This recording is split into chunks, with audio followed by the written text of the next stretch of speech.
What? Devourment. You guys are live. Human flesh devourment. Oh, hey, what's up? Welcome to Death Metal Dicks. It's old KP and old BL over here. We're back again, goddamn, on YouTube. Howdy. Hey. Whoa. Yeah, Buddy's is all wonked up. Yeah, I came back just. Oh, there we go. Oh, it's just headphones. Good. Yeah. Yeah, I mean, as long as it's cool there, I'm cool. I can hear just fine. The lady in lavender, luscious loves the lady. It's live, I just don't have it pulled up. That's all. Oh, no, that's cool. Yeah, we're on YouTube.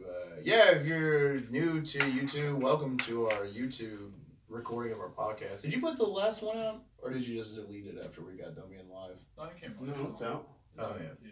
Oh, no, yeah, there's only one because we did that one at my house. Yeah. Well, yeah, hey, anyway, let's talk more. But yeah, this is when we kind of get ready to record the podcast, and then we live record it, just so if you want to see it on YouTube, and so we have equitable product on YouTube. I love that every time. We should do a whole Echo podcast. That's what it sounds like when sperm swim into a big. I wish YouTube could hear it too, because it's like a double echo. But yeah, hey, I hope you guys had a good week. Hope you enjoyed part 2, part 3. A lot of fucking research I did this week. Yeah, I'm just trying to pull up our social media thing like always. Get it out there so everyone can take a peek-a-roo, so bear with us for 1 second. Copy the old link. Get it out there. Wee you. Did you have a good week, buddy? Yeah, that's pretty good. Good as it can be, I guess. Yeah, that's pretty good, man. Not too bad. Kids went back to school, which was, I mean, I like hanging out with kids, but man, that 2 weeks of Christmas break will get your ass. Yeah, it's a lot, dude. It's like doing way too much shit. I mean, they're. It's good for them. They love Well, I'm not saying it in a shitty way, but they're not your kids, so it's like. I mean, I've been around mine since they were like original. Yeah. So I mean, I feel like I'm a little more acclimated, and even then, you know, it's like, yeah, can you like fuck off for an hour? Yeah. No, I don't mind it, man. It's just like you don't have to lie. This man, here's the thing that I've been thinking a lot about lately is just the lie of parenting, because it's like you feel some type of obligation when you're raising kids, and I have no fucking clue why. I guess it's just like a cultural thing where it keeps getting repeated over and over, where you have to always be like, oh, I love it, and like it really is fucking terrible. I mean, raising kids fucking sucks. yeah. I mean, it's a lot of cool parts. I mean, but everything sucks. Like the juice is worth the squeeze. But it's a fucking squeeze there that people aren't open about that shit. I don't know why. It's fucking goofy. I mean, yeah, like I for sure love my kids, and there's never anyone in my life, including you, that I've loved and not wanted to fucking break something on them. Sometimes, you know what I mean? I know. It's just I try to bring it out of you sometimes. I'm like, I hope he breaks me today. Yeah, I mean, I try to combat it by being like direct. It was like today we were coming up here and I was like, hey man, it's fucking annoying if you just act like you know something you don't know for a fact. But yeah, with kids, dude, it's I don't even know why I'm talking about this. But yeah, I'm trying to get all this shit up. They're my kids, but I mean, I've definitely jumped into a situation of unknown territory, and I'm learning from it, and I fucking don't mind it. I mean, it's not that bad. Yeah, I mean, well, that's the thing that's another thing about parenting too, is like you really don't have a choice. I mean, I guess you have a choice, but that's a lot of the thing about it, man, is you just end up in a situation. I ended up in a situation like the first kid that we had was, we had talked about it. It was a for sure accident, and that's another thing people fucking lie about all the time. Oh yeah. But I mean, you have a choice. It's like you could get an abortion, but I felt like I could deal with it, and I could. And I don't remember that day. Yeah, and I am glad I did. It's fucking cool. But then the second one, you know, it's like, well, I do want to have another kid, and I do want them to be able to be real close to the same age. So it has to be done now. So it's planned at that point. So I mean, you know what you're getting into, but you don't know what you're getting into, and it's a weird stigma. But people should know for sure before they have a kid that there is a lot. There's a lot of bullshit that goes with it. Kids can be the worst. They just will cry. You know, my daughter is just been fucking like, I think she gets like growing pains.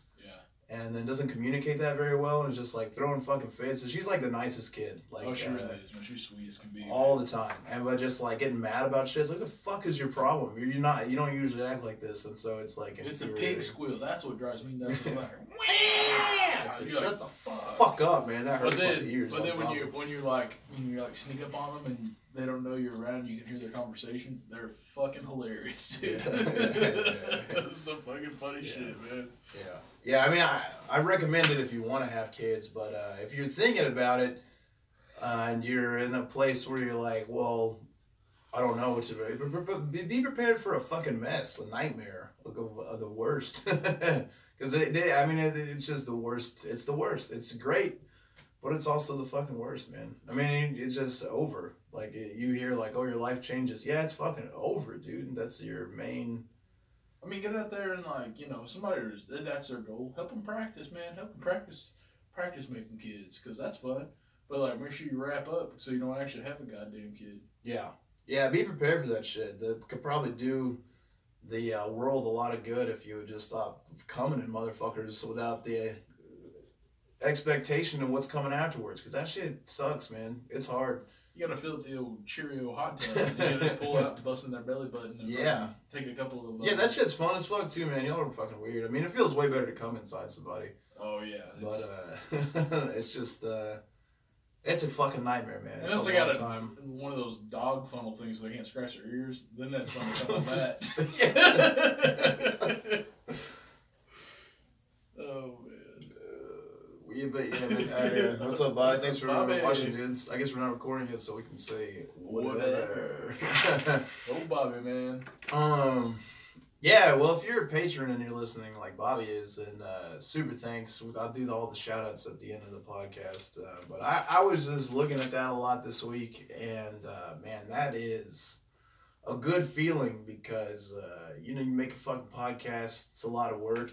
I think, I've known a lot of motherfuckers that do podcasts, and I know a lot of comedians that do podcasts, and some of them are really funny and great, but, like, literally require no work. Like, it's just it's just people that are funny and just sit down and then just talk. And, like, that's cool, man. I'm not trying to sound like I have a problem with that, but it's a fucking world of difference when you research a subject to, like, have accurate information. And a lot of the shit I fucking swing from the hip on and just fucking tell how I feel about it, so it's not always 100% accurate. But the fucking research you gotta put in shit. Like last week, I didn't do near as much because I just want to go over like the victims of Andrei Chikatilo. So I mean, if you basically are just like compiling this list and like the way it happened, and what was fucking super annoying is that I was sick as shit. And there was nothing online that told, like, how every victim died in, like, an order of list. So I had to get this fucking list and then, like, copy and paste the way that every one of them fucking died onto this thing, which took, like, 3 fucking hours, which is just as long as it takes to, like, read something and then write. That's what I do, is I, like, read the information and then, like, write it back out the way that, like, I take it in, like, how I would say it, you know what I mean? Like, loosely. I mean, I hardly ever follow. It's kind of like if me and you eat the same sandwich, we both shit it out different. Yeah. Well, yeah, I mean, well, you don't want to, like, plagiarize something, one. And two, I mean, the reason that people want to listen to you is because they want to hear, like, your words. Yeah. So, but that shit, it just takes a lot of fucking time. And it's interesting. I mean, and that's why I do, like, podcasts about things that I like, because it doesn't wear me down to do it. But, if you have 2 girls eat your butt, they both have a different butt breath. Yeah. I just want to, I don't even know what I'm trying to say. Yeah, like, people expressing that they like what you're doing in our society, unfortunately, is through fucking dividends, so that's great.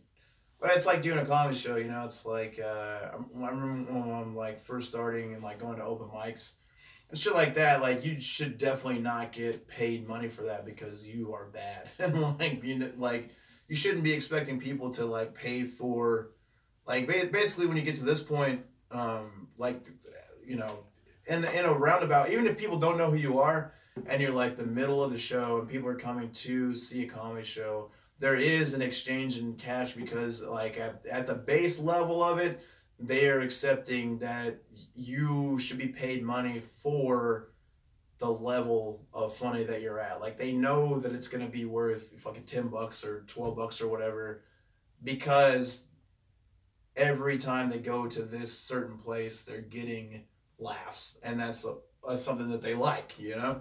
So it's the same thing with the fucking podcast, man. I feel like... I gotta piss. No, that's fine. We haven't started recording. I could literally talk for 5 more hours for no reason. We had like a political discussion amongst the group earlier, and so once I started the old mouth flapping, I could just talk for a fucking year. And I guess that's why it's good that I do what I do. Though I would like to not do anything else. I just feel like I would do a better job, you know what I'm saying, Mark? If I had more time to devote to doing this as a job, I feel like I would do a better job. And so sometimes I'll put, like the podcast last week, I didn't like that shit. And I didn't go listen back to it, you know? But just in the midst of it, for one, I'm like fever hallucinating, and for two, like... Did you say you had a temperature of 106? Yeah, it got to 106. It's ridiculous. Yeah, I felt like shit, but I feel like consistency is a big part of this shit too. It's like you have to, you know, I can't think of a reason to miss a week. Like I can still talk if I'm sick. Yeah. You know? Well, that's one of the things that I ended up taking away. I want to keep talking to buddies here, but that's one of the things that I took away real quick when you guys started doing this on a weekly basis. I noticed that your downloads and whatnot versus what I was doing. Of course, I was so inconsistent, and that was the point. Like I just saw you guys, you know, hit the same things that you were telling me how it was growing over and over. You know, putting it out consistently. But yeah, I mean, I don't have... That's what it comes down to with anything, really. You know?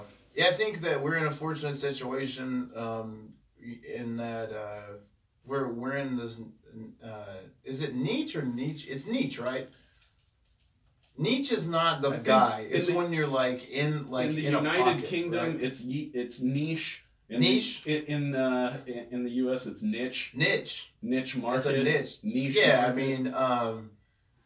I don't think there's another podcast that is like into extreme metal and talking about true crime, which is a whole different angle, I mean, this is a lot of people that like extreme metal. And a lot of fucking people like logistically don't even listen to metal, they listen to us. But people like I've always liked this shit. Anyway, it goes hand in hand, and I think having something unique is works for our favor, and then for two, yeah, exactly, just doing it every week.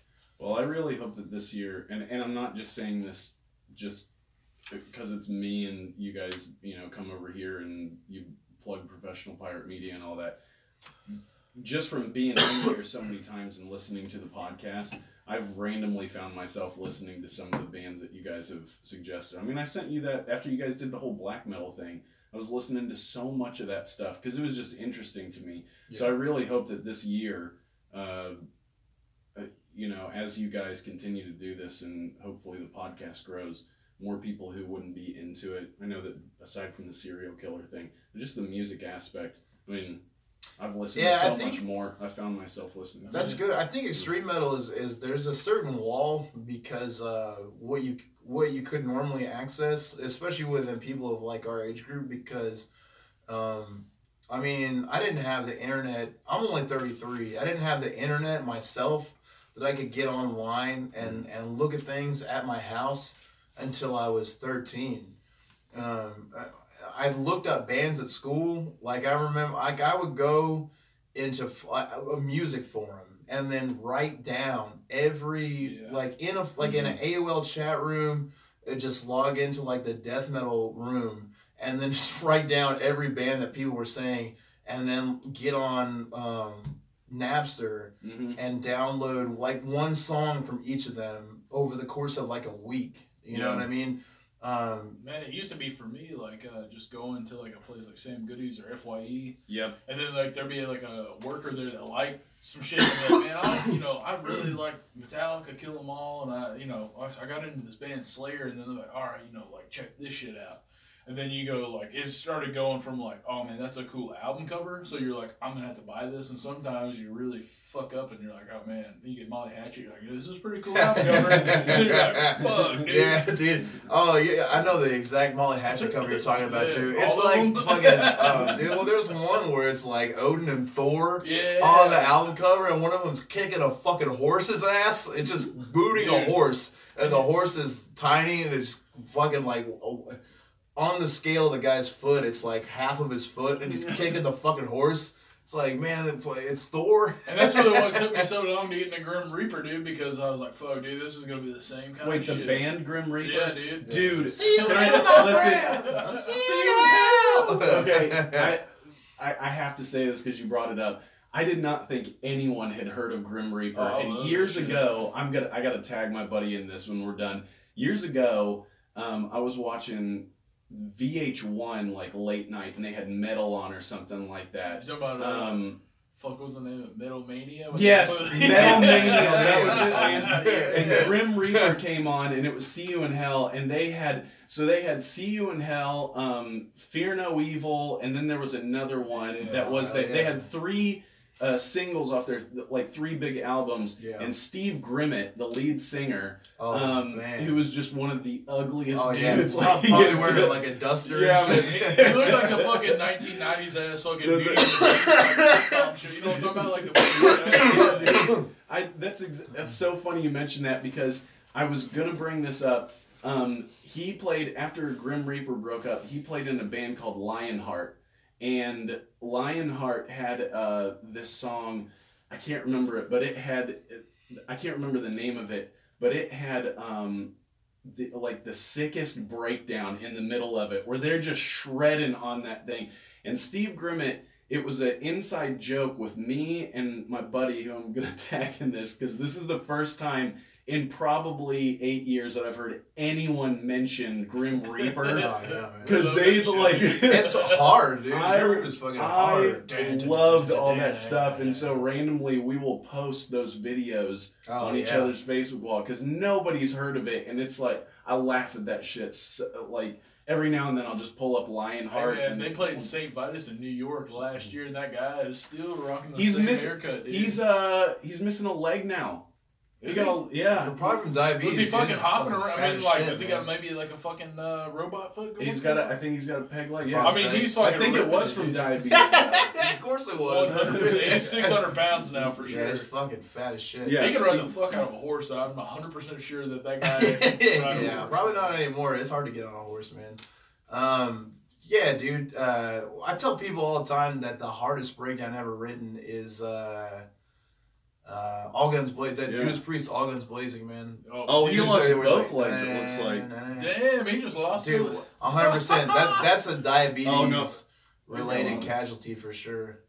Yeah, man. Well. Yeah, he's got one leg, man. And he's got a prosthetic on there, kind of. He's just down. Yeah. Fuck, how do we get into Grim Reaper? You guys. Oh no! Yeah, because I was like comparing the album covers of Molly. Yeah, so the main point is that like a lot of people that didn't breach into extreme metal is just because of like stereotypes of the genre, because of what you see. I mean, if I fucking turn on the radio and I got a choice of 10 radio stations to listen to, and every time I tune to what an outsider would consider the metal station, and I keep hearing fucking Stone Sour, I don't want to hear that either, you know? Mm-hmm. So if that, like, it's a hard, and I think it's in a way good that you kind of have to earn, like, your ears in extreme music, because, you know, people, you just get, like, a way more dedicated, I don't want to say fan base, but, like, a group of people that you relate way more to, because there's only certain people that are going to, connect with a certain type of sound, you know? You really just like you have to appreciate music in general. I know that me and you both have a pretty have a pretty nice little cheese tray of different genres. You know, we like different cheeses. I mean, like I like a lot of different kinds of music, man. I mean, you just have to like music in general. People don't understand, like when they hear this shit, they're like, man, that's just fast and it's a bunch of noise. It's like, dude, there's a lot of technical ability going on. There's a lot of really strong, like, just writing involved that you don't understand because you're not like sitting down. It's kind of like Spanish. Like, it's a beautiful language. But man, a motherfucker comes up to you and starts reciting some shit. You're like, fuck, what the hell is he saying? You don't even get mad about it, dude. Yeah, man. Yeah, you can't just sit down and put on Between the Buried and Me and understand that music. You know, like nor would I want to. Oh, you don't like them? I can't. I'm not with it, dude. I love them. I don't like. I don't like progressive shit.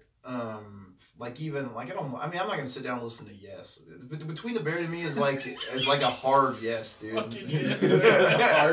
Yeah, they're like Yes with breakdowns. I mean, the most technical I get is Death, dude. Like Death. The band Death, but yeah. Oh, I mean, it's like I don't like technical death metal, man. It's not. I don't think it's bad by any stretch of the imagination. I would much rather listen to that than like anything normal. I would much rather listen to Between the Buried and Me than fucking Stained or whatever.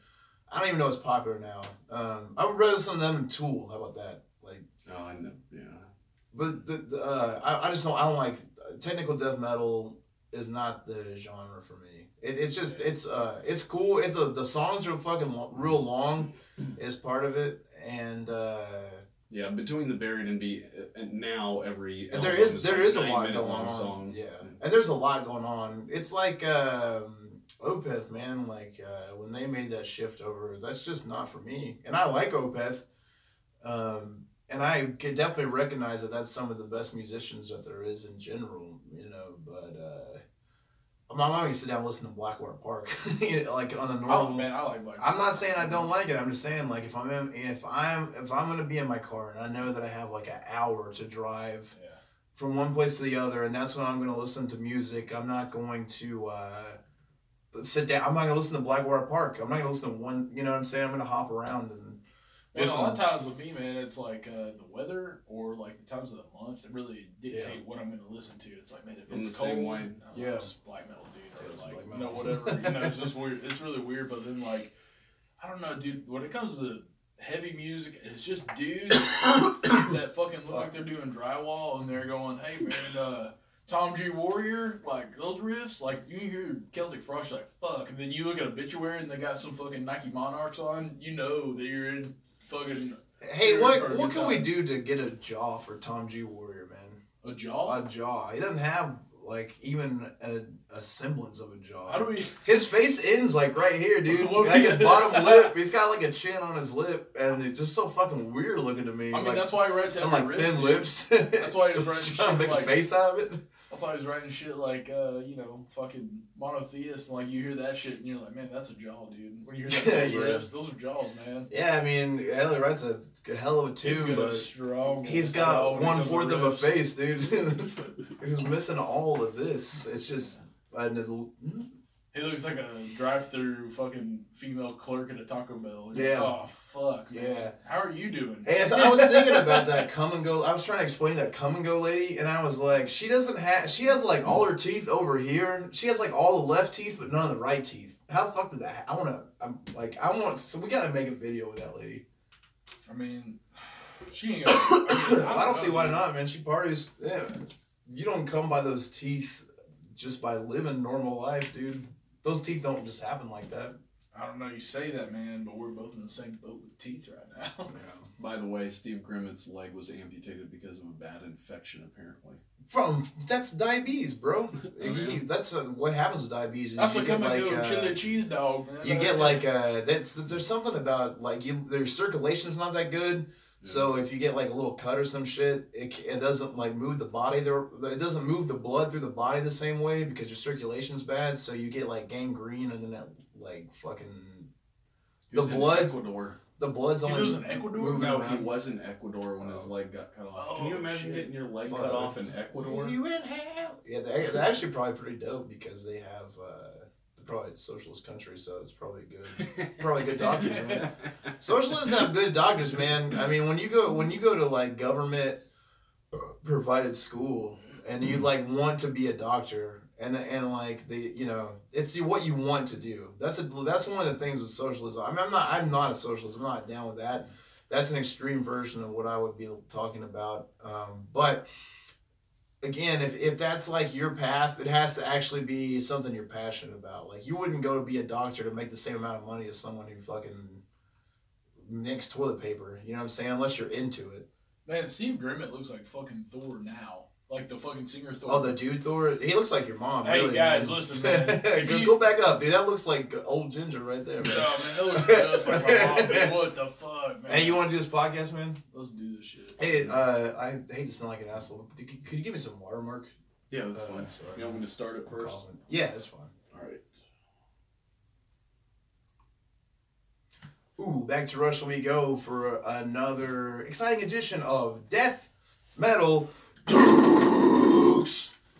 Part 3, Andrei Chikatilo, the most heinous murder in Soviet Union history that we know about, because the media was sure squeezed by them, so who knows, there could have been someone way worse, and they just never found out about him. If he wouldn't have gotten caught in the 90s, who knows if we would have ever heard about him. Yeah, I mean, regardless, he's still a fucking bad son of a bitch, piece of shit motherfucker. Now, I want to say on top, because we've been talking about this, I feel like the second episode of this that we did wasn't our strongest episode ever.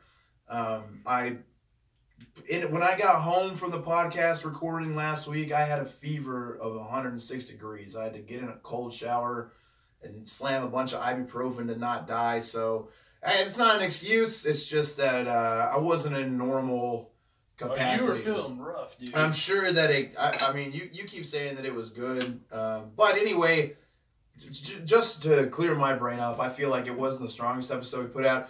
Again, the first episode was about his growing up, what made him into him. The second episode was supposed to be about all the murders, which definitely was that. And then this episode, we're going to go into how police ended up catching Andrei Chikatilo. Is it Tilo or Tillo? I keep saying Tillo because I live in the South, but I've heard it, whatever. What we're going to do now is talk about how the police caught him, how they built the case, which is wild. It's insane. Yeah. And then the trial, of course, was totally bonkers. It is for sure. And it's a lot of the climate of Russia at the time. You know, you had just had the Soviet Union dissolve. Mr. Gorbachev, tear down that wall. That had all just happened. And so again, like I was just saying, I don't think that if this would have all happened in like the 60s, and he would have been caught then and tried, well, for one, they probably would have just shot him right on the spot, and we would have never heard about this. Fuck. I know that's not good for the body. I'm coming out of being sick, and the more I'm talking, I'm about to get some water. It's really loosening that up. So if you hear me cough a few times, I know that's not good to listen to on a podcast. So apologies ahead of time. I really enjoyed researching this, so I hope we can convey it to you in a good light, because I spent hours on this motherfucker. Well, just pretend, if you guys are listening, just pretend that one of the sweetest angels from heaven has come down. Hey. As a... Uh-oh. Oh. Well, our recording thing took a shit, so we're still on YouTube, though. We're still on YouTube. What happened with that? The drive? You had a memory, my guy? I shouldn't be, but you are. Maybe you pathed it down a different road or something? No. A dog snatch is made of lies. I don't mind redoing that at all, by the way. It was like 5 minutes. Okay. Yeah, it does say I'm full. Hang on. That's cool. Just, Hold on. get all that porn out of there, my guy. What kind of porn are you watching? I don't have any. Yeah, there's no reason to download porn ever again. You can just stream that shit. Man, I was talking to some of my friends the other day. I mean, it's not a new subject at all, but it's like the evolution of porn, okay? Yeah. Like, because Varg said not to watch porn, I really don't anymore.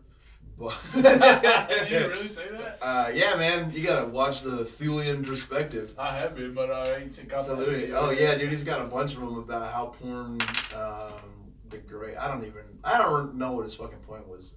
Anyway, he but the way if you go to like X videos or RedTube or anything right now, dude, like all of the videos that pop up in the first thing. A couple years ago, it was like stepdad teaches stepdaughter how to fuck or whatever. Yeah. Dude, now it's straight just like sister walks in on dad pissing and sucks the shit out of his dick.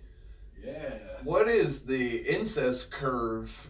I don't know, man. What's next, dude? People love that shit. I really feel like bestiality is about to get normalized, and if you okay, so I don't use Snapchat, but I'm sure you've seen where people use those filters. Yeah. Where they get like that animal look. I'm telling you right now, that animal look is about to cross over into acceptable to fuck. Like first, you already have people that are into fucking that furry shit. Where they're like into dressing up like animals. Yeah. That shit's weird, but also at the same time, dude, one of the biggest social media platforms only is staying that way because they offer those weird filters and shit that make you look like a goddamn animal. And if you see like a good looking girl with like cat ears and a nose and a mouth and shit, I mean, it's a fine line between me like, yeah, I'd fuck that, to straight fucking a cat, man. Hey, man, one time I was working at this bar, the Big Chill in Hot Springs, man. I had this bartender buddy of mine, and he was like, hey, man, I found this video, and I think that you not necessarily would enjoy it, but you get a kick out of it. And I was like, all right. And then, like, the title of the video is Pregnant, No Arms, No Legs, Ready to Fuck. And I was like, yeah, it's fine. Yeah, let's watch that. And so I was watching this fucking dude try to bust open this fucking Easter egg, man. God damn it, dude. It was a hell of a ride. That's my prediction for where, because incest is like the shit, right? Like incest is the #1 genre in pornography right now. Is it really? Oh yeah, I mean, I'm not even by a little bit, dude. It's not like I mean, I'm not big on porn numbers. I just know from like shit that I've heard about incest porn being so big right now. It didn't know like stepdads. It like was, but I'm telling you right now, it's just straight like dad, mom, sister, brother, like horny brother. Thanks, Dad. Pounds holes. Yeah, it's bananas. But you know what? I don't give a fuck. Like porn's not my thing, so whatever it does is fine. But it's a progression type of thing. It's like you get tired of this and you want more. You have to have like a more. And it used to just be different genres. Like it'd be like, sense. oh, I like to see Asian hole, or I like to see a guy get fucking his back all cut up by some lady's super long fingernails or whatever. Now, remember the fucking whole like getting a blowjob from a lady smoking a cigarette? Yeah, That's it's just weird shit like that, man. But it's all somehow blown up and consolidated, and there'll be that, but it'll be like mom smokes cigarette while eating son's ass or whatever. It's going to animals, dude. I'm telling you, we're about to see a big uptick in bestiality in the world. Yo. Well, we've done an episode about that, so yeah, check that shit out. I mean, it's just the normality of pounding a dog. Would you stop somebody from fucking an animal, or would you watch? Not because you're hot, just because you're like, hey, man. I try to model everything I do now after Conan, and he watched that guy fuck a llama and laughed, and then punched that camel. So A llama or a camel? No, I don't. Was that guy fucking a llama or a camel? Who knows, man? You can't stand up high with the fucking camel. I think it was a llama. You know that part where right before he punched the camel, he was like, ho, ho, ho, do you believe that? And then bam, punched that fucking camel. Hey. That guy's fucking a llama, dude. Man. Or maybe it's a sheep. Hey, Conan the Destroyer, I think. Number 2. It's just like the biggest fucking. That one's bad. It's bad, man. It is the longest fucking Footlocker, Wilt Chamberlain fucking signature model fucking commercial that there has ever been, dude. That movie's a piece of shit. It I don't see it. sucks And so the other bad. one's one of the best movies that there is. Dude, period. really, the best part of that movie is like literally fucking understanding the gravity of how big Wilt Chamberlain is. That's a big motherfucker, dude. And props to him for having 20 fucking championships. That guy won so much shit. Yeah. I mean, he died He's at a an bad early age. He motherfucker. probably had hip dysplasia like a dog, man. He was a big bastard, dude. He died from fucking though, man. That's what he wanted. Yeah. For fucking what? He fucked the Everything. horse, dude. He fucked it all. When he got on a horse, yeah, man, it's he like could porn. literally He evolved into having sex with animals, my guy. That's the way it works. You get there's only so much to hold. You got to move on, and that's what's happening with pornography. That's probably what happened with Chairman. He probably got horse AIDS. You know what I mean? Horse AIDS, yeah. I mean, dude. I mean, he's fucking buttering a horse. The horse tried to kick him, and he like opened his leg up, and the horse's leg went past his legs, and he grabbed the fucking hoof, and he was like, "You gotta try to kick me again." Yeah, he shoot it and screwed it, dude. Try to kick me with that other leg, you're gonna lose balance, you piece of shit. And he fucking pounded the hell out of the horse. And there's some fucking horse kids running around. Yeah, let's do this podcast, man. Sorry, brother. Oh, no, don't be sorry. We're just filling up the YouTube.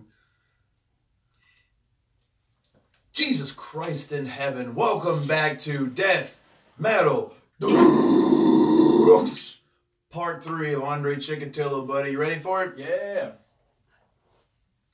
Episode number 1, Andrei Chikatilo, we went through his entire life cycle. What made him turn into this monster? Part 2, we simply ran back through every single one of his victims and the method that he murdered them. Part 3, we're going to get into how police set him up, how they caught him, and the trial of the century in Soviet Russia. So this 1990 Soviet Russia, it had just been the end of the Soviet Union. They just brought the wall down. Mr. Gorbachev, tear down that wall. That had just happened. So media between us and Russia was way more open. I don't think if this would have happened in the 1960s, I mean, the whole Andrei Chikatilo scenario, first of all, he wouldn't have had a trial. I think they would have just killed him, number one. And number two, I think that none of the word of any of this would have ever traveled over anywhere else. I don't think that Russia would have wanted that to get out. I think the only reason that we have the luxury of looking back at Andrei Chikatilo is just the time frame we caught it in, man. It's just it being the end of the Soviet Union, a more transparent version of Russia, Ukraine, that entire area. We just happened to glimpse into this magical period, so who knows what else had been going on with Russia. There could have been tons of serial killers. Something that always compels me is that during these older wars where you just had so much death anyway, I wonder how many rogue serial killers were out there just destroying everyone. Yeah. I mean, they're in Vietnam. What's that fucking movie, man? Apocalypse Now. How that dude just like went off and like killed all those motherfuckers and just made his own parrot kingdom back there with the monkeys and shit. There had to have been some people like that who just got. I mean, well, look at like Richard Ramirez, his cousin, that showed him all that. Yeah. All the pictures of like all the Asian women that he had tortured and raped afterwards, and been like, look how cool this is, Richie. I mean, think about how much of that. I mean, we would have never heard about that was it not for Richard Ramirez being like, what an open asshole that he was. Yeah. And telling everyone everything about his life. So there had to have been so much of that going on in every country before, you know, any of this. I mean, we're just no way of getting out. No way for the information to get out, you know? I think if anything, man, like the when he's caught in like the trial period, I think it really documents like how this Soviet Union just really failed in general. Like as much as shit as they tried to keep out of the media and things like that, I think that this particular trial documents how that's a failure. No, you're totally right. Because a lot of the it's like the schools that didn't want to report that Chikatilo or Chikatilo or however you say is that. Look, we're Southern Americans, and I say Chikatilo. Bless Chikatilo's heart, but the way the way that they wanted to keep that under wraps because he was a communist. You know, they didn't want that information to get out because it looked bad for everybody, and that was just ingrained in their mind from an early age. It was all about, you know, having this perfect person, everyone being a utilitarian same, and I mean, obviously it never came to fruition, but you're totally right. Suppressing information is never the way to go, and you know, America's in a weird place like that with the end of the God, dude, sometimes when I get focused on one thing I can't think, what's the internet thing that just happened? Net neutrality. Yeah, I mean, you don't ever want, even though I don't fully understand that, I do know that you don't want to lose free. It's like a Patriot Act, you know? Yeah. You don't want to give up any freedoms that you're accustomed to having. So if you come where you don't have a lot of basic freedoms, losing any of them is detrimental for everyone's well-being.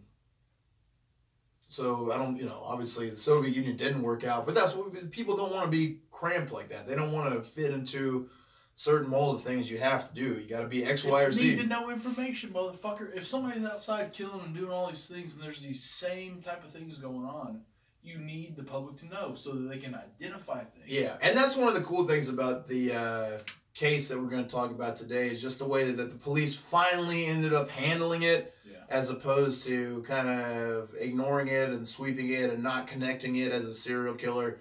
I guess kind of what I'm getting at too, if you're watching YouTube, sorry for repeating myself, but we messed up our whole recording to start with, so we're going back into it.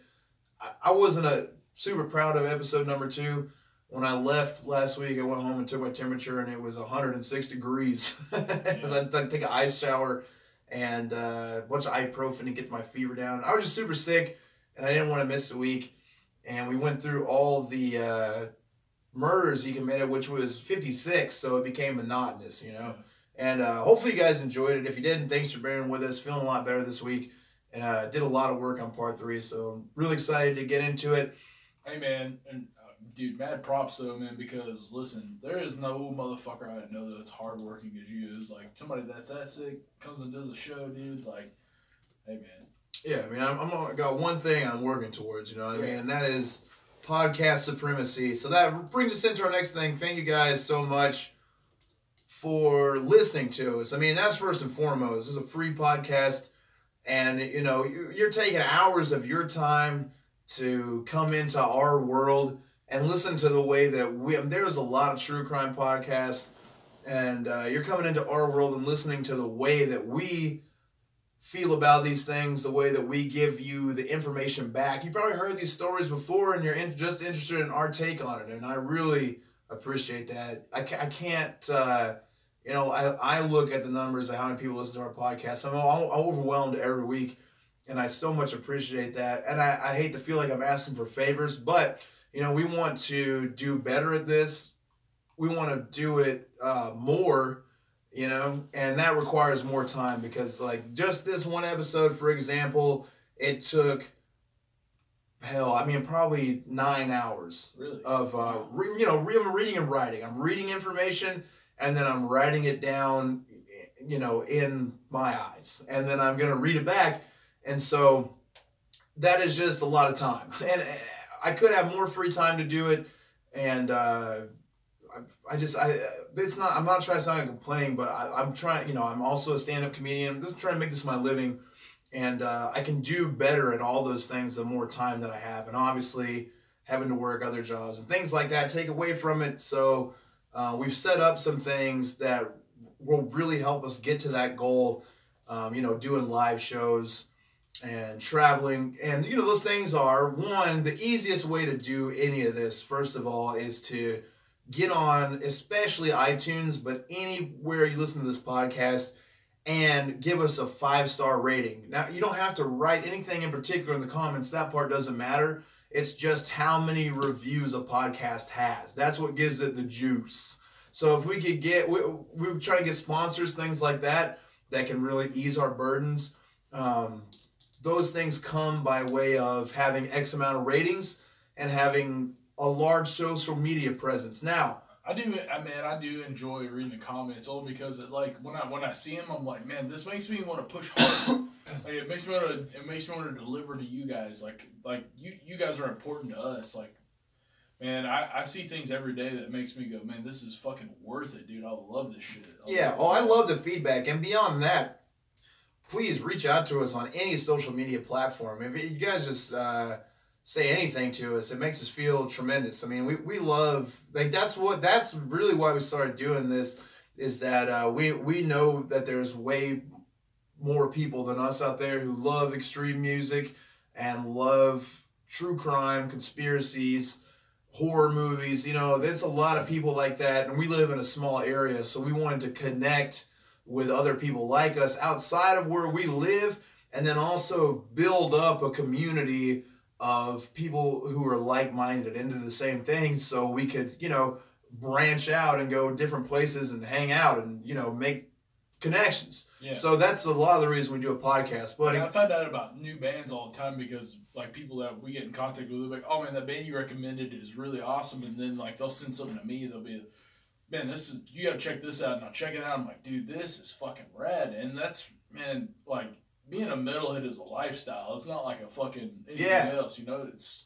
Yeah, I mean, it's like all the tape trading and stuff you hear about. Yeah. But we're at a point in the world now where information is so free to access. We're basically information trading all the time. Yeah. And so to keep the rambling down and get into the murder part of the episode, because I know that's what you're here for, if you could give us a 5-star review on anything, that helps us a ton. It's going to help us get sponsors. It's going to help us get the word out. It's going to help people like you that stumbled upon us through whichever way you did.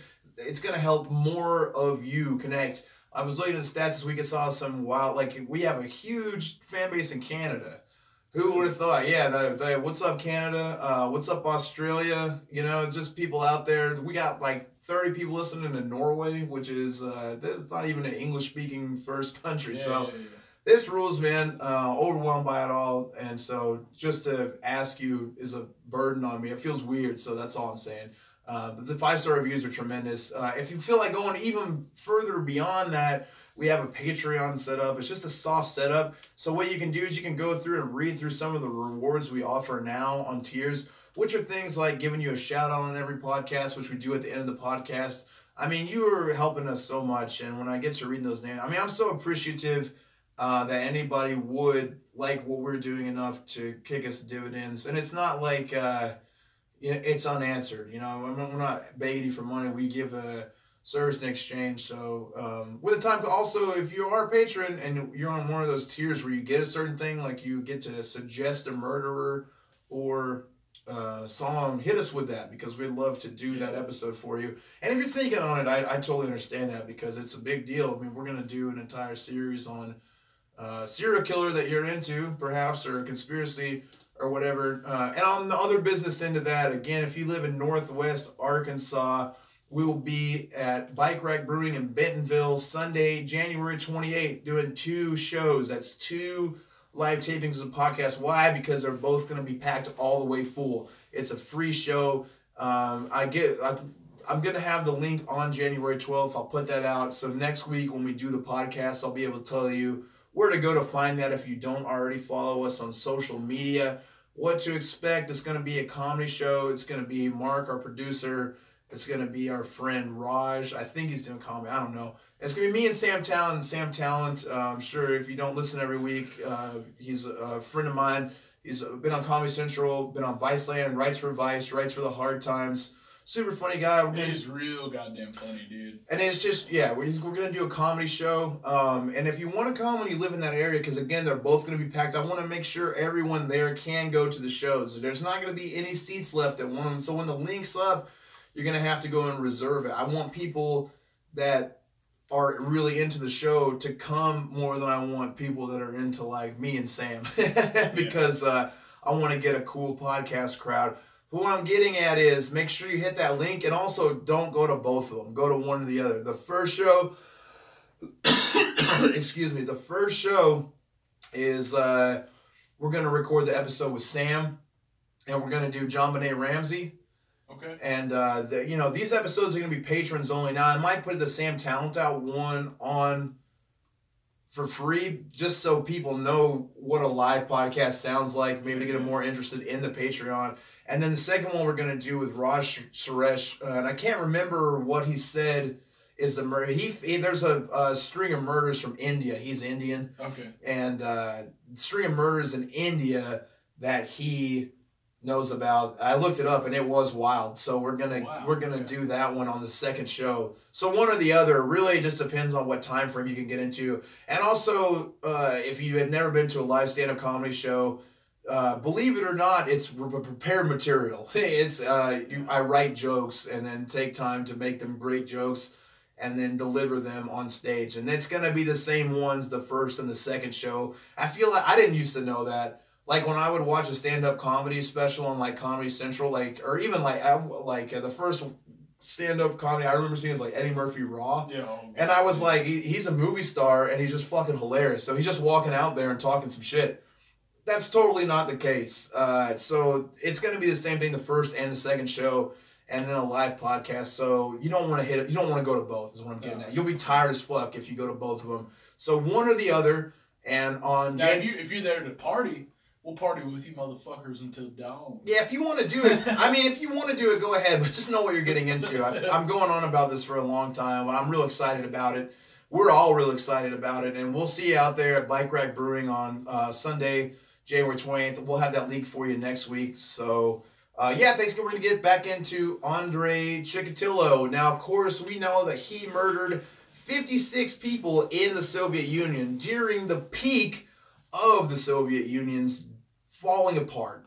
As they were coming out, I mean, he grew up during Nazi occupation, saw some horrible shit, became a horrible person, and then really came through, not the other side as a productive human being, but you can watch the entire crumbling of the Soviet Union kind of happen while Andrei Chikatilo is developing and then becoming this massive serial killer. So he actually, to me, gives a really interesting timeline of the Soviet Union, Russia, Ukraine, how they fell apart, what Stalin did to the Ukrainians. You know, he intentionally starved them out. I know I covered that in depth on episode 1, but it's just insane how you have this man who has a preference for one area of the Soviet Union, and then you have this lush farmland. I mean, Ukraine is good farming. It's good land. And then he just intentionally took all the food that they had and took it away from them and then gave them the ability to earn a living and still forced them to grow that food and then gave it to the type of people that he preferred. And I think people look over that part of the Soviet Union a lot because it's overshadowed by Nazi Germany's genocide. But the same thing was going on under Stalin. I mean, this is a terrible dictatorship. It was a rough regime.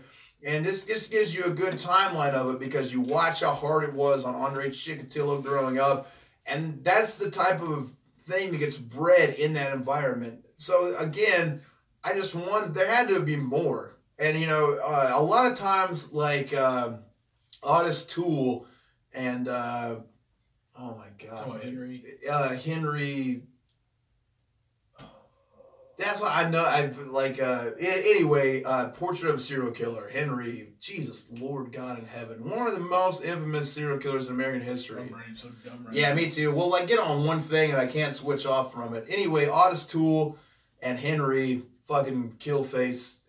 You know, he got caught killing maybe just a couple of people, but then blew this whole thing up to where he was working for a satanic cult that killed thousands of people, just those two guys, you know, and just took credit for all these different murders. And so you'll see that Chikatilo could only be linked to 30-something murders and ended up taking credit for 20-something more. He was able to corroborate with a lot more bodies, but Henry Lee Lucas, why couldn't I think of that, man? I am dumb as fuck. I can't connect the pain to the brain. I'm a Phoebe myself, and not Saint Phoebus. What's your name?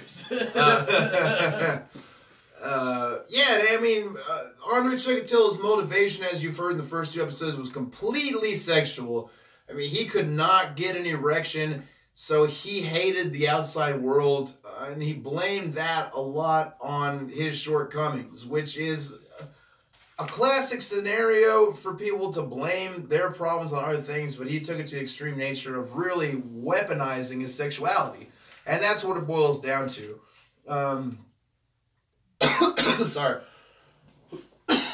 You remember the murder started in 1978, and then 1984 is when he started going real hard. I mean, he just snapped. He killed the most people during that year, and that really intensified police hunting for a killer. They come to terms with the fact that there was one person killing a ton of people. And what's funny, I couldn't find a ton of information on exactly what led down that road, but they had captured a bunch of mentally impaired people. Is that the PC way of saying it these days? You mean Phoebes? Yeah. They had rounded a few of them up, and in separate clusters of murders had people that had no business talking to anyone about anything confessed to like X, Y, and Z just because the way that the country was. If you were like police captain in charge of a certain area, and all these crimes went on in your area, not only could you be fired, but you could be executed. You know what I mean? Yeah. You could not have failure on your hands, so you had to have some sort of answer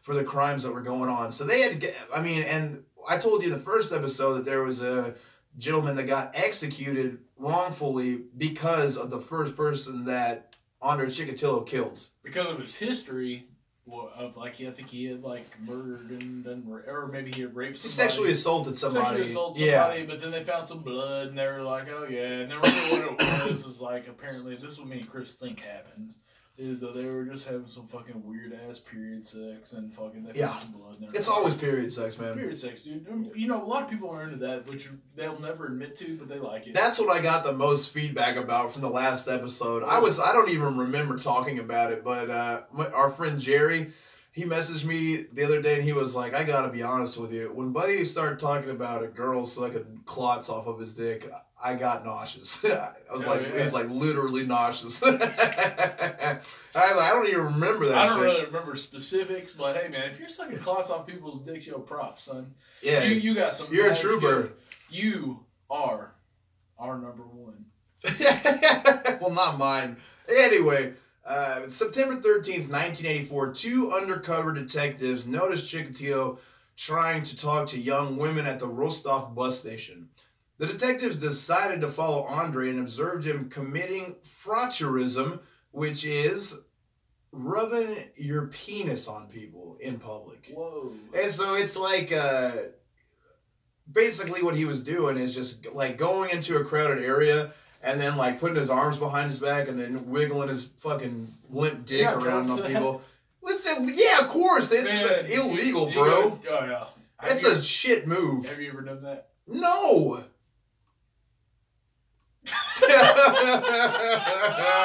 You're a terrible person. Oh, man, that was so fucking funny. Given that this was illegal in public, the detectives pick him up and find out that he's carrying a knife and rope. He matched the physical description of the man seen with Dmitry Paskanov in March 1984, right before the boy's murder, which we went over in episode 1. Police discovered that Chikatilo was under investigation for minor theft at one of his former employers, so this gave police the right to hold him for an extended period of time. In other words, the police that had him, he became part of the suspect pool for some of the murders, and they did not have concrete evidence to hold him on that. But they called his former employers, and one of them told them that they were already speaking with the police in their area about him committing minor theft. So they held him there. And while they were holding him, they took his blood and they compared it to 6 semen samples taken from the bodies connected to the string of murders. Andrei's blood tested type A, while the perceived killer's blood had been classified by medical examiners as AB. So they ended up charging Andrei with the theft and put him in prison for a year, and they let him out in December. So he only served like 3 months of a year terms in American legal language. Now, I mean, I hate to go back to the period sex thing. Then don't. But hey, Do not. Yeah, listen, man. You know, when you're walking around, you're like, man, that person's huffing some red spray paint. That is because they have sucked the dick of somebody that's fucked your period badge. So the first question I have about that, all right, actually the first question is why did you bring it up again? The second question is when have you ever seen someone walking around under suspicion of huffing paint? I mean, I've seen it in and out at my old job, but like, just say never and move on with it. No, there's no never because it's all my other job. But then, like, you know, you get close to them, you're like, man, you smell like a railroad track. I don't know what the fuck's going on. Like a railroad track? Yeah, man, it was like super hot metal, you know. Like, yo, so you smell like twisted metal, B. Yeah. Hey, bitch, you sound like Power Glove Saxon. Oh my god, man. What's that clown's name in Twisted Metal? Who knows? Somebody, you fucking mutant. Yeah, probably the person who lives across from me that I fucking can't stand because their kid sucks. Twisted Metal, man, that was a cool. Remember the one with Rob Zombie on it? Yeah, Twisted Metal Black. Is that what it was? Probably, it makes sense. God. Oh man, I can't say Sweet Tooth. That's his name. Sweet Tooth. That was the clown. Yeah, it was like an ice cream truck, dude. You could do Sweet Tooth versus Rob Zombie. It was a fun ass video game. There's not a lot of video games I've liked, in fact. And oh my man, loud boo, who is that to you? Never gonna stop me. Yeah, what did it just played? That video game would just play Dragula over, and that was the worst part of it. Like, through the ditches and midges and and it was PlayStation 1, so it didn't play like the whole song. It was just like that. It was like that part would be like, do it, baby, do it, baby. That was the whole. Remember the was first time stressful. you saw like I picked up an issue of Thrasher magazine. Saw the fucking the advertisement for that album, and I was so fucking scared, dude. The album looked like it was gonna be hard, but it was dog shit, man. And then it was I like White Zombie, and that was a problem with Rob Zombie. I mean, especially because I was probably 8 when White Zombie was I saw White Zombie on Beavis and Butthead, and whatever song that they were playing was hard as fuck, and so I was with it, and I had Astro Creep, whatever, and I'm literally in 3rd grade. That's when I had Astro Creep because one of the neighbors had it and he didn't like it and he gave it to me. Come to find out, the reason that he didn't like it and gave it to me is because there's that one song with all the fucking up top where it's that you can hear that girl getting pounded. That's why you liked it. I mean, that's why everyone liked it, but the thing was his parents heard it and got super mad about it, and he said it was mine. He was like, "That's not mine, it's his." So and he brought it over. You could also not hang out with that guy. Yeah, because you suck. It was all perfect, dude. So I liked that shit, and then that album came out, and and that was one of the first things I ever heard that I was like, "Fuck this." Like we used to buy CDs when you were a kid, and you were stuck with that motherfucker because I could only get a CD like once a month. About was the time because they were like $20, and the only place I could get unedited CDs was at Target, and so you had to go pretty far to get. Or maybe it was Kmart. I think it was actually Kmart. Kmart, dog. Yeah, because Walmart had. They had Meshuggah and shit. Yeah, Walmart had edited CDs, but Kmart didn't have edited CDs, or they had both versions. So you had to look at it.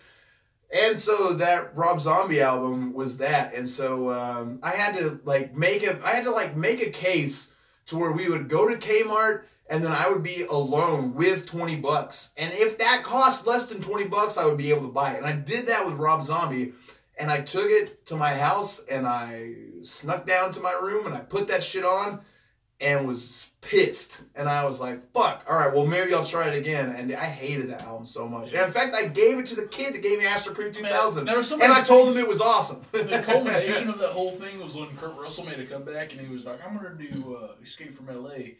So Escape from L.A. is essentially Twisted Metal, the video game. So, I love that shit. That's a great-ass movie.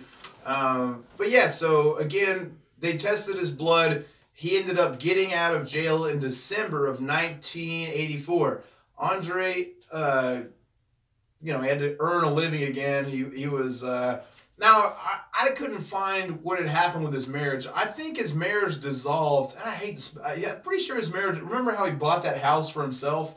And again, the timeline between the 3 episodes is weird because I couldn't do this and all the victims in one episode. There's no way. It's too long. It would be like 4 hours. So we broke it up into 2, and the time where we're at now is when he's, in the shack. Like, he's not so much a part of family life anymore. And him and his wife never had a regular relationship, so they probably stayed together. And that was another thing, too, is that Russia had this Puritan way about it. You weren't getting divorced all the time. You weren't out openly having sex. Remember, you were relaxing with people. Yeah. You weren't allowed to just talk about boning and you weren't supposed to be getting drunk all the time. It's like a Puritan. Everyone does that stuff, but it's behind closed doors. So you had like the 50s in America. You had a lot of marriages that were totally in the shit pot, but they couldn't go out and get a divorce because it would look bad within the community, right? Yeah. So Andrei ends up going back to work at a locomotive factory, and he keeps a low profile. There's not another murder from October 1984 and all the way until August of 1985. And that next one was the murder of Natalia Polokostova, which is the woman that he stabbed 38 times and strangled to death in the woods near Domodedovo Airport. And look, another thing I don't think that I did a good job explaining in episode 2, the way of the murder is that, like, that's what they died from. 70% of these murders, he ripped their eyes out. Yeah. And also when they had been stabbed multiple times, a lot of times he would cut from their genitals all the way up to their mouth. And a lot of the male murders, he removed their genitals. Now, all this is after death. But that is where they had to stop lying to themselves about it being a serial killer. And just like in America, man, remember how long it took America to come to terms with the fact that there was serial killers. You know, they called them 1960s. Yeah, I mean, they called them like pattern killers at first. And you had already had, 5 or 6 of them. But of course, there's that Netflix show, Mindhunters, which I actually liked a lot, man. It did a pretty good job. Dude. But it's based on the book by the dude that came up with all that stuff, with all the, like, kind of using psychology to relate to figure out what made the people work. And, he started off with... It basically just breaks down is evil this entity that just comes into people, or is evil something that is created because of your background, because of where your social structure, the way you're raised, things like that. And that, evil in and of itself is not this fucking, it's not Satan, it's not like what people think. Right, yeah, it's not the going to hell bad side of the church. I mean, it's just another side of humanity. And it often manifests itself in people that have been in less fortunate circumstances. November of 1985 is when he killed Issa Kostyov.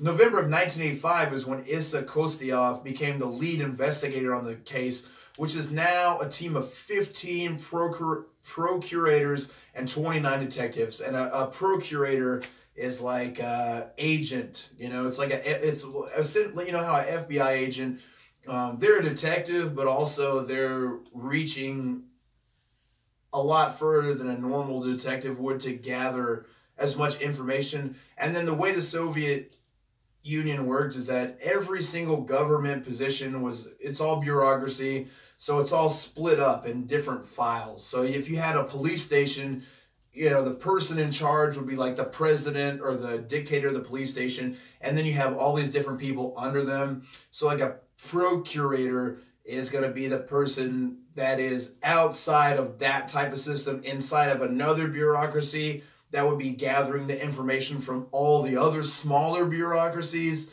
So essentially someone who's getting all the information from each individual police station and putting it together. So you have 15 of that type of person working on it and 29 special detectives working on it.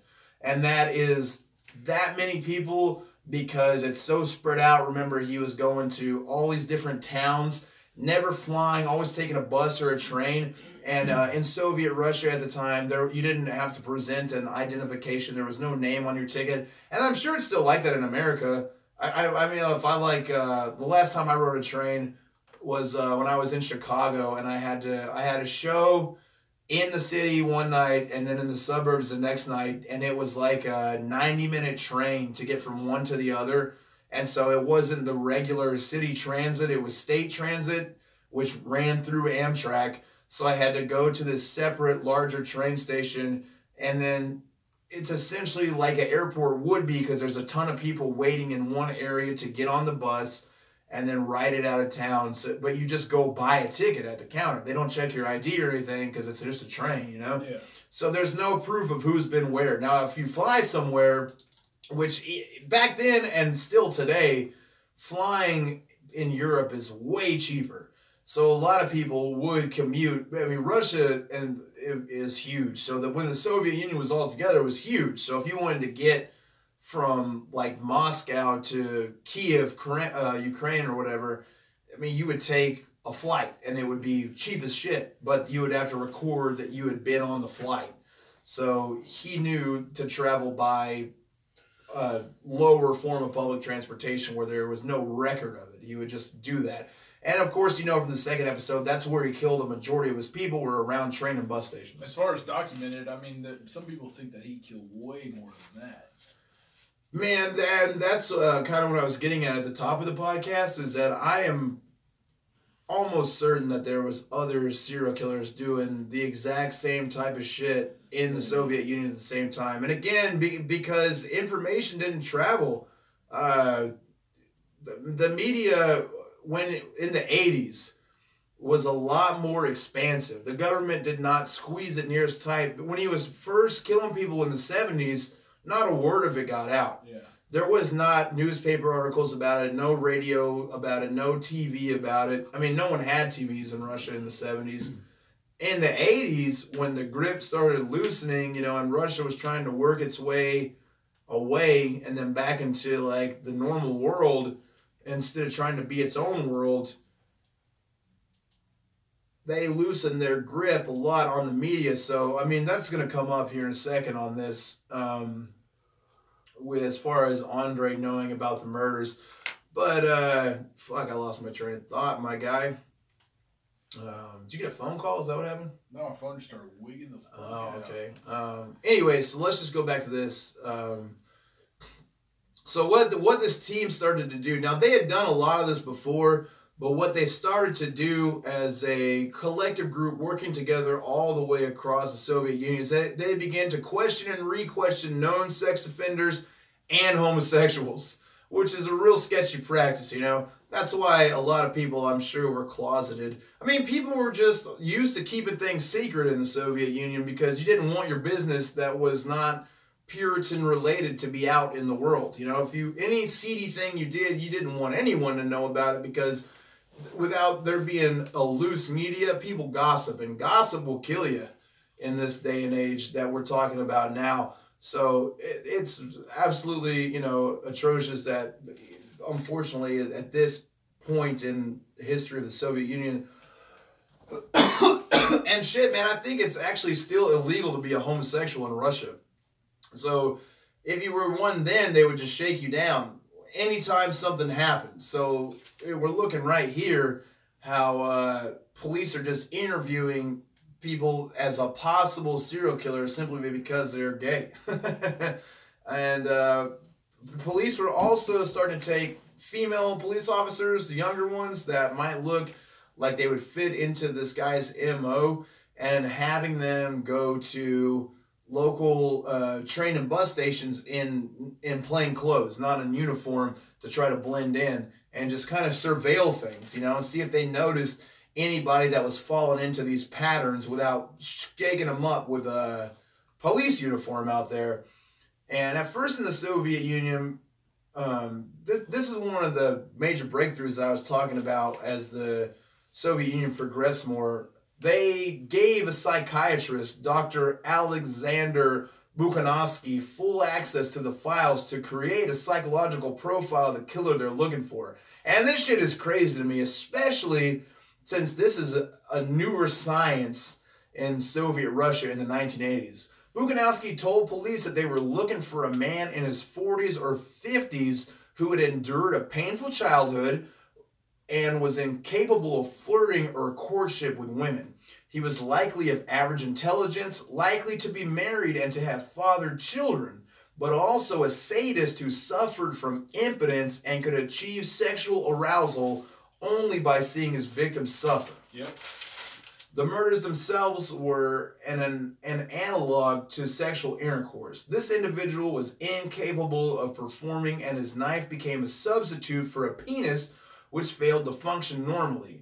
Because many of the killings that occurred on weekdays near mass transport hubs and across the entire Rostov Oblast, Bukhanovsky had argued that the killer's work required him to travel regularly, and based upon the actual days of the week when the killings had occurred, he was part of a production schedule, and, that part was all he got wrong. Like, all that major shit totally hit home with Chikatilo. Yeah. And they had no idea that it was him. So, again, this is a big deal because much like when us in America, the FBI started realizing that there were these people that just became this certain monster and start killing people in succession and created a pattern and could go for long periods of time doing these horrible crimes without remorse.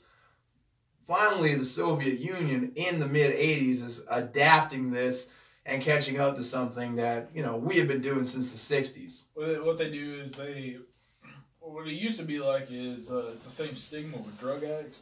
Is that it's only scumbags that do shit like this. Yeah. And so what it is they didn't understand the fact that the prefrontal cortex has a lot to do with the development of how you are to act normal. It has to do with empathy. It has to do with these other things. Mm-hmm. And so whenever you don't develop that in the right way, you have the risk of becoming somebody with antisocial personality disorder. Yeah. Now, that doesn't necessarily mean that you're a psychopath. The difference between a psychopath and a sociopath is a sociopath is somebody that will fuck you over in a job. They don't they don't understand empathy and things like that.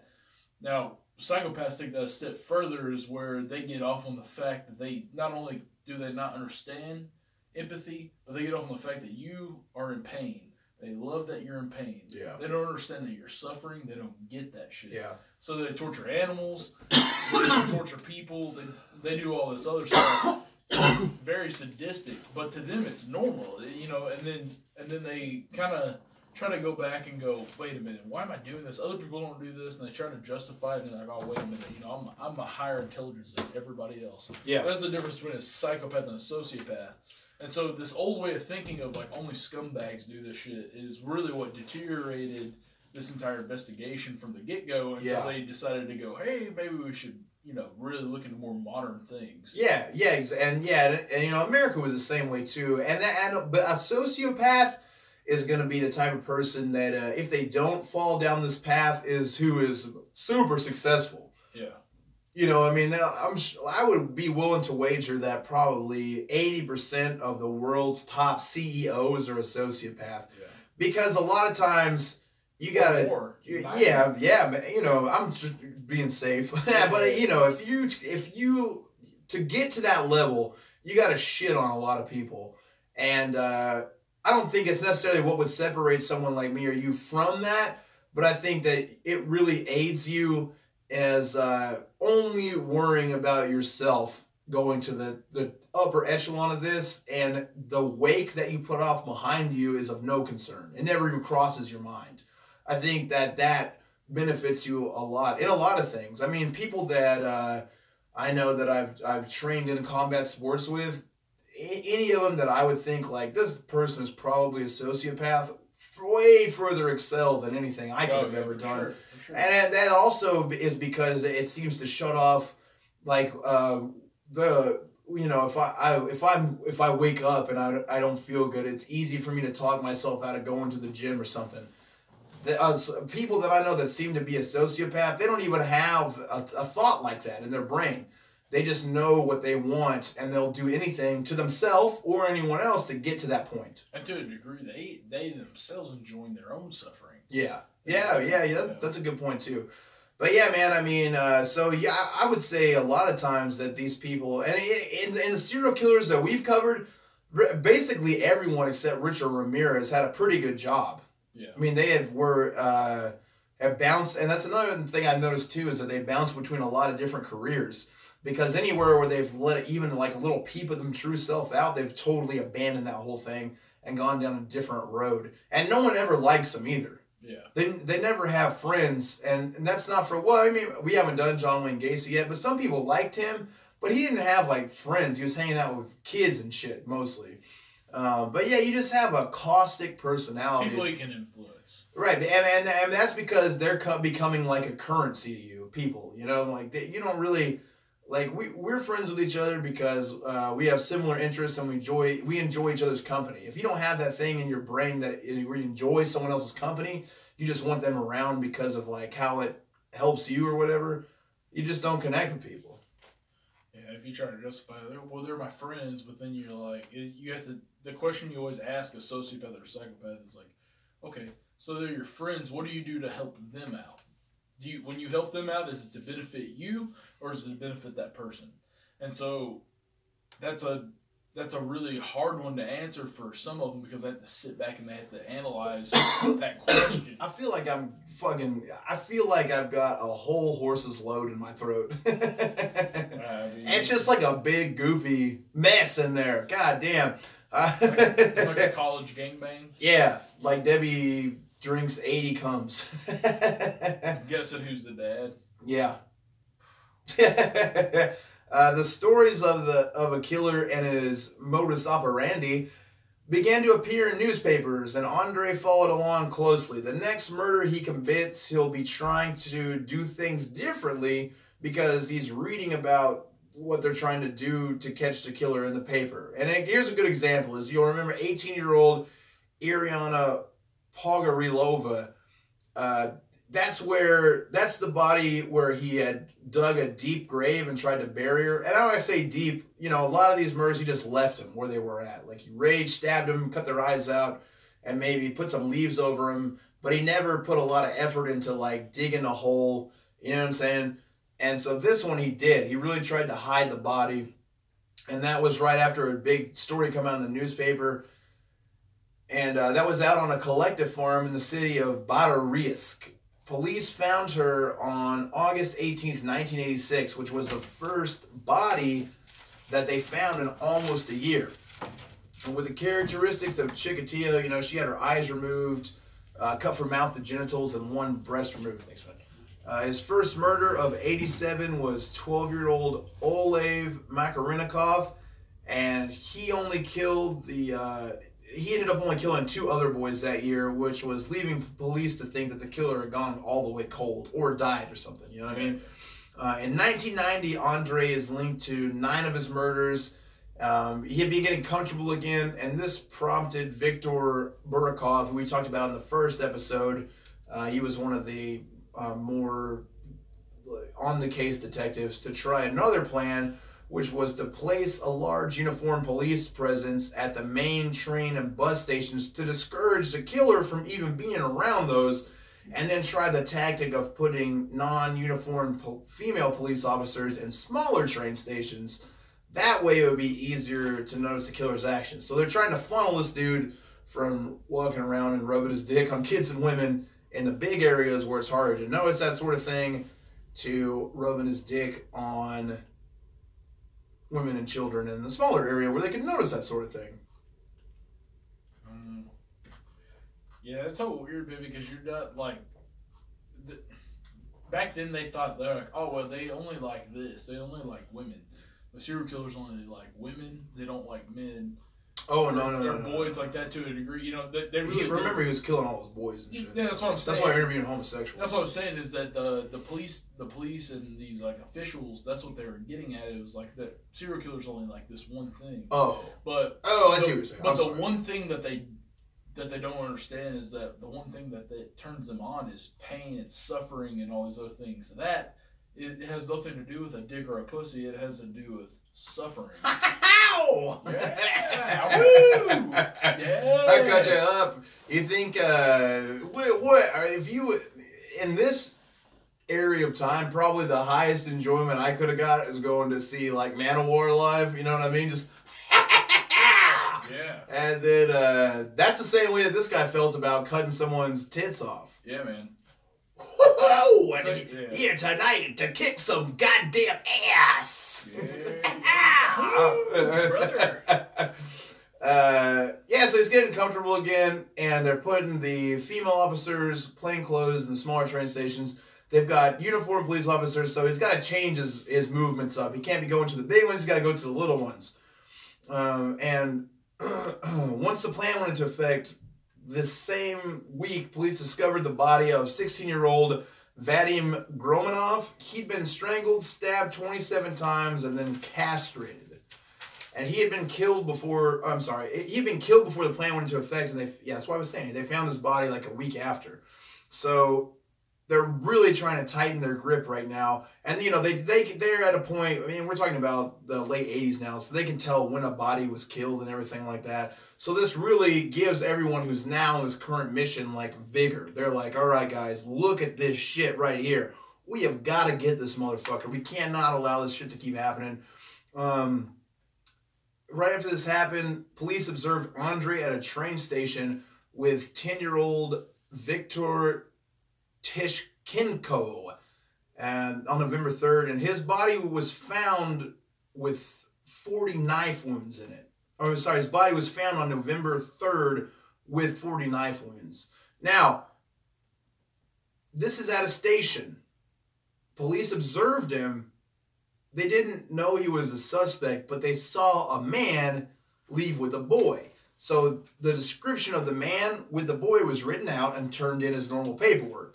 So once they found the body of the boy, they looked back at that paperwork and saw the description of the man. No name, they didn't know it was Andrei Chikatilo, but now police have an idea, okay, we're looking for this type of body, all right?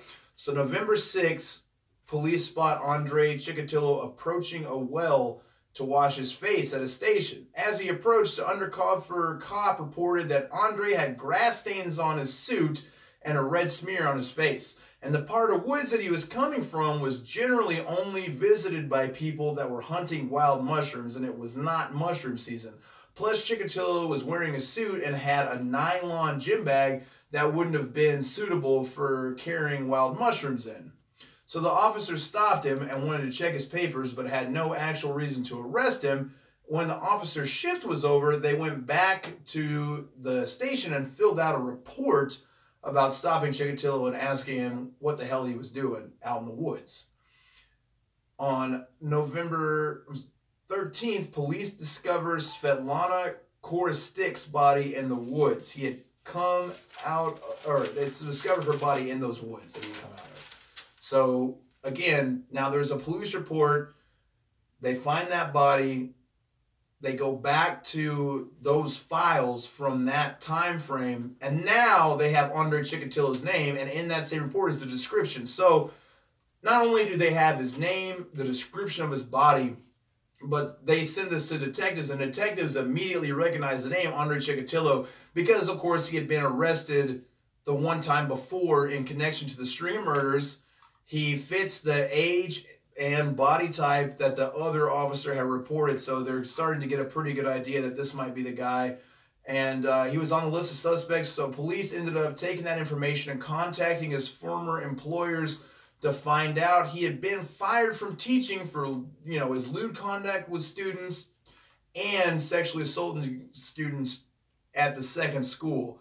And I'm surprised at this time that these cops didn't go and kick the shit out of the school officials, because they kept it totally under wraps. I mean, if they would have known that on the first time he got arrested, if they would have known about this shit right here, then it would have been over. Probably, you know what I mean? Yeah. Because he was he ends up confessing. So he was teetering on the whole thing.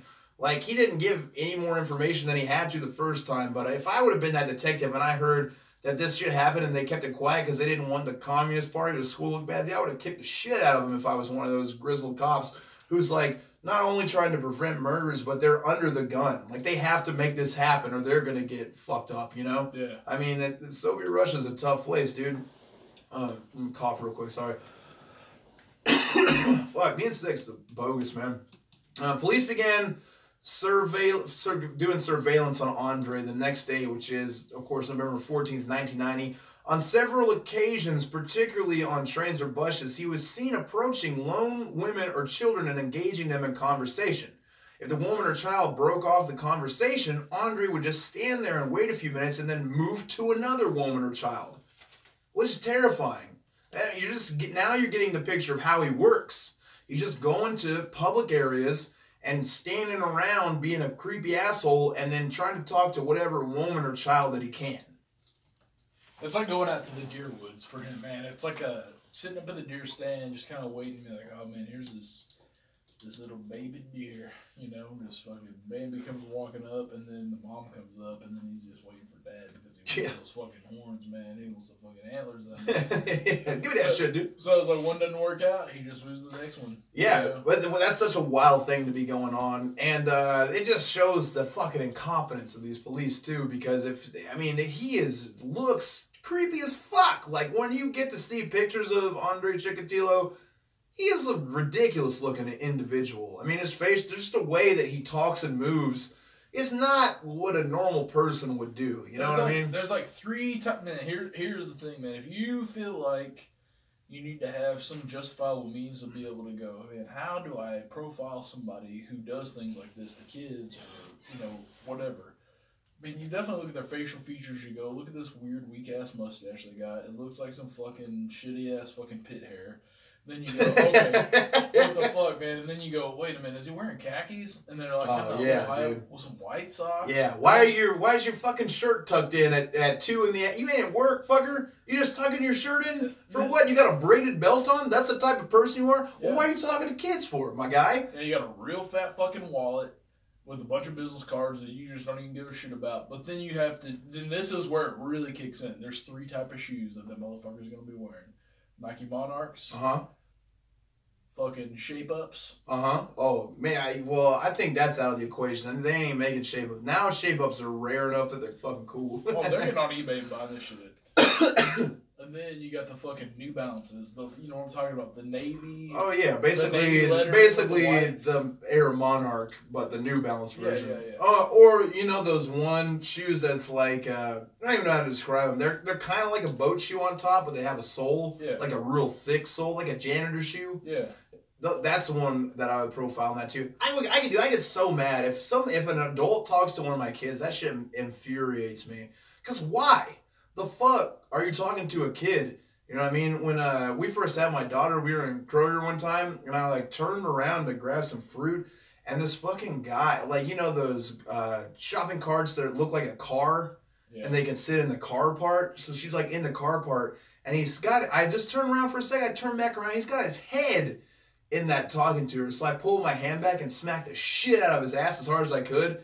And he like tried to stand up, and made him hotter, man. Dude, his head bonked the inside of the car, and I fucking leg kicked him, and he fell over and was all crying and shit. And his daughter came up, and he was like, "He just loves kids." I was like, "Yeah, I know that's the fucking problem. Why's your dumbass dad out here?" And then like the security guy from the store came up and was like, "Do I need to call the police?" And I was like, "Dude, go ahead and call him." This guy had his head stuck in my kid, and the guy's like, "Oh, it's no problem, it's no problem." Like, yeah, it's no problem because you fuck kids, and that's why it's no problem. Yeah. That shit's weird, dude. Why would you? I mean, if you look, I'm sure a lot of weird people listen to this podcast. Do not talk to a child ever. No. Shut the fuck up around kids, man, because it's stuff like this. That's all I can think about. It's kind of like it's one thing. Like if a kid like comes up and approaches you, you kind of like you keep it short with them, but you're like let them know. Like I'm friendly enough to like. You know, I know you're a kid. Sure, yeah. Let's try to find your mom. Oh, it's like, oh, hey, buddy. But then, like, if you are fucking going out of your way to talk to a kid, you're sus as fuck, son. Oh, man. I mean, I probably handled that situation the wrong way, but it just makes me so, like, because of shit like this. Yeah. Because this guy is a creepy old dude. Now, people think he's nice. Like, on first impression, they're like, oh, like a friendly guy just out here talking to everybody. He's old. Fuck that shit, man. Like, I hate that type of person. And there's a reason why. There's a reason why that I don't feel comfortable around people that are just saying hello to everybody. Because they're doing weird shit like this, man. Yeah. That's just the way to break into it. On November 20th, 6 days after they started surveillance on him, they've been watching him around the clock. Chikatilo left his house with a big jar of beer and began trying to make contact with children. Police were like, you know what, fuck this, that's enough. 4 plainclothes police officers ended up arresting Andrei and taking him into the station. Good. So, yeah, they set a trap for him. You know, he fell for it because what they were trying to do was look at people who were making contact with women and children for no fucking reason. And then there he is. And then he was coming out with beer trying to talk to kids. And that, you know, and that was another thing too, is that in a lot of the autopsies, I know I said this in the second episode, so it's a little crossover. But, you know, a lot of it was poor. I mean, it's a shitty time in Soviet Russia. So a lot of times he's bribing people with meals and beer and shit. Like they would find kids that were dirty ass kids. And they would have a belly full of food that they wouldn't have normally had, you know? So it was just easy for him to pick people off like that. Upon his arrest, Chikatilo gave a statement claiming that police were mistaken and complained that he had also been arrested in 1984 for the same series of murders. A strip search of Andrei revealed a further piece of evidence. One of Chikatilo's fingers had a flesh wound. Medical examiners concluded that the wound was from a human bite. Chikatilo's penultimate victim, Victor Tishikino, was a physically strong youth. At the crime scene, the police had found numerous signs of a ferocious physical struggle between him and his murderer. Although a finger bone was later found to be broken and his fingernail had been bitten off, Chikatilo had never sought medical treatment for his injuries, and again, we talked about that in the second episode, how he had bit Chikatilo's finger. A search of Andrei's belongings revealed he had been in possession of a folding knife and 2 lengths of rope.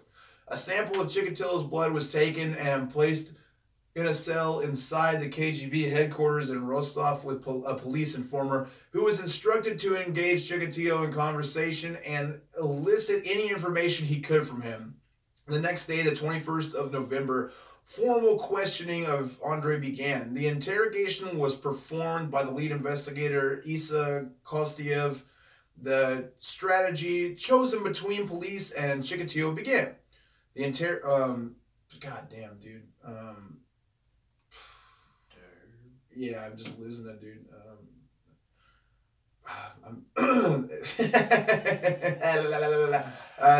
Police began to believe that he was a very sick man in need of medical help. The intention was to give Chikatilo hope that if he confessed, he would not be prosecuted by reason of insanity. Police knew that their case against Chikatilo was largely circumstantial, and under Soviet law, they had 10 days in which they could legally hold a suspect by either charging or releasing him, which is not that different than America. You know, people try to plead insanity all the time, and we've talked about this also with various serial killers that we've covered. It's police can absolutely lie to you in America to make you confess. They can tell you whatever the fuck they want to. That's why they read you your rights beforehand. They say anything you say can and will be used against you in court of law. They don't tell you they're going to fucking lie to you about everything. You know, that's why if you didn't do anything wrong and you're ever interviewed by police, shut the fuck up. If you didn't do anything wrong, it doesn't matter. You don't have anything to say about it. First things first. If you're innocent, demand a lawyer, because they are trained to just lead you down a path and make things sound, you know, like, okay, well, if you didn't do anything, just say, you know what we're talking about, and we'll let you go home. It's all bullshit, you know? So but that's how that's, you know, good police work, and that's how they've set him up once they finally got a hold of him this time. Throughout the questioning, Chikatilo repeatedly denied that he had committed the murders, although he did confess to molesting his pupils during his career as a teacher. He also produced several written essays for Kostyev, which, although evasive regarding the actual murders, did reveal psychological symptoms consistent with those predicted by Dr. Buskanovsky in 1985. The interrogation tactics used by Kostyev may also have caused Chikatilo to become defensive. The informer sharing a KGB cell with the suspect reported to police that Chikatilo had informed him that Kostyev had repeatedly asked him direct questions regarding the mutilations inflicted upon the victims. On the 29th of November, at the request of Burakov and Fistyov, Dr. Alexander Bukas, whatever, the fucking doctor that I've been talking about the whole time, the psychiatrist who had written the 1985 psychological profile of the then unknown killer, was invited to assist in the questioning of the suspect. Bukanovsky reads extracts from a 65-page psychological profile to Chikatilo. Within 2 hours, Chikatilo burst into tears and confessed to Bukanovsky that he was indeed guilty of the crimes for which he had been arrested. After conversing into the evening, Bukanovsky reported to Burakov and Fistyov that Chikatilo was ready to confess. Let's give it up for science, all right? This doctor came in and just outsmarted this moron. Armed with the handwritten notes Bukanovsky had prepared, Isa Kostyev prepared a formal accusation of murder dated the 29th of November, the eve of the expiration of the 10-day time period during which Chikatilo could legally be held before being charged. Just in the nick of time. This doctor came in, made friends with him, and tried to nicely talk it out with him, and then he ended up spilling the beans on his ass, my man. Woo! That's good doctoring right there. Yep. Fucking police, once again, worthless. The following morning, the 30th of November, Isa Kostyev resumed the interrogation. According to the official protocol, Chikatilo confessed to 34 of the 36 murders police had linked to him. Although he denied 2 additional murders committed in 1986, the police had initially believed he had committed, one of whom was Lyubomir Golokhovka, found stabbed to death on the 23rd of July 1986, and whom investigators had serious doubts about linking to the manhunt.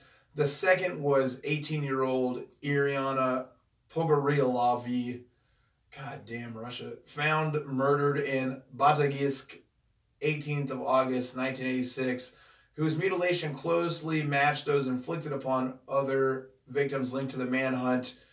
And that's the girl that he took to the farm and tried to bury in a hole because he thought he was being slick, you know what I mean? Yeah. Because he had been reading about what they were looking for. And Chikatilo would later specify in an outburst at his trial that he had indeed killed her, and he referred to her by name in his outburst. Holy shit. Yeah, I mean, you know, it's just hilarious. I mean, it's not hilarious. It is hilarious. This guy's fucking, you know, obviously he's totally crazy, living in a fantasy world. And it's just so funny that they would sit down and he would confess to 34 of the 36 murders that he was accused of at the time. And one of the ones he tried to keep secret was the one where he thought he was being a fucking smart guy tricking police because he read a newspaper article about the type of crimes that the murderer was committing.